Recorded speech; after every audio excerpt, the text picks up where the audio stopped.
Deuxième chose, ce sont les coûts de rénovation de la centrale Pointe-le-Pont au Nouveau-Brunswick, qui est une centrale jumelle de celle de Bécancour. C'est la raison pour laquelle le gouvernement attend de savoir combien ça devrait coûter la rénovation de la centrale Gentilly 2.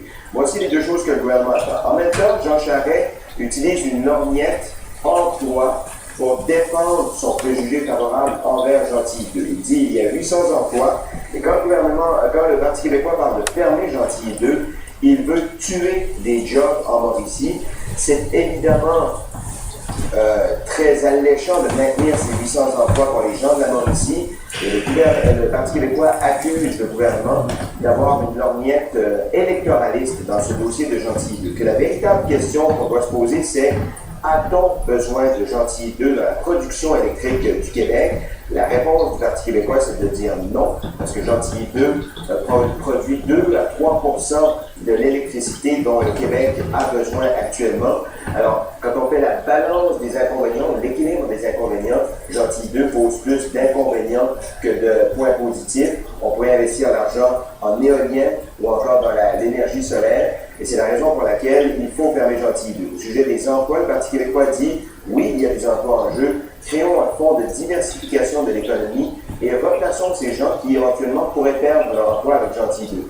Il reste que la fermeture de Gentilly 2 nécessiterait de gros investissements et procurerait du travail pendant un certain temps aussi à une bonne partie des gens qui y travaillent actuellement. Voilà pour le volet Gentilly 2. Vous l'avez aussi entendu sur les étudiants.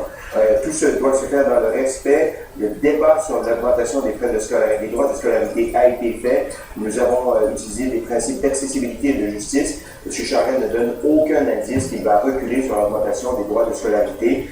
Les étudiants ne donnent aucun indice qu'ils vont, eux, reculer dans leur mouvement de grève. Alors, l'affrontement est inévitable entre les étudiants et le gouvernement. Oui, le mouvement étudiant qui pourrait s'accentuer au cours des prochaines semaines. Il y a encore plusieurs votes à venir dans plusieurs établissements, plusieurs collèges, dans plusieurs universités. Merci beaucoup, Sébastien. Je vous en prie, François. Au revoir.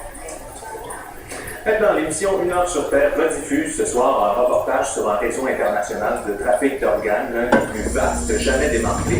Le présumé chef de ce réseau-là est resté plusieurs années au Canada, accusé d'avoir fait des centaines de transplantations illégales de reins dans son pays d'origine, l'Inde. Et c'est la journaliste Chantal Lavigne qui, avec le réalisateur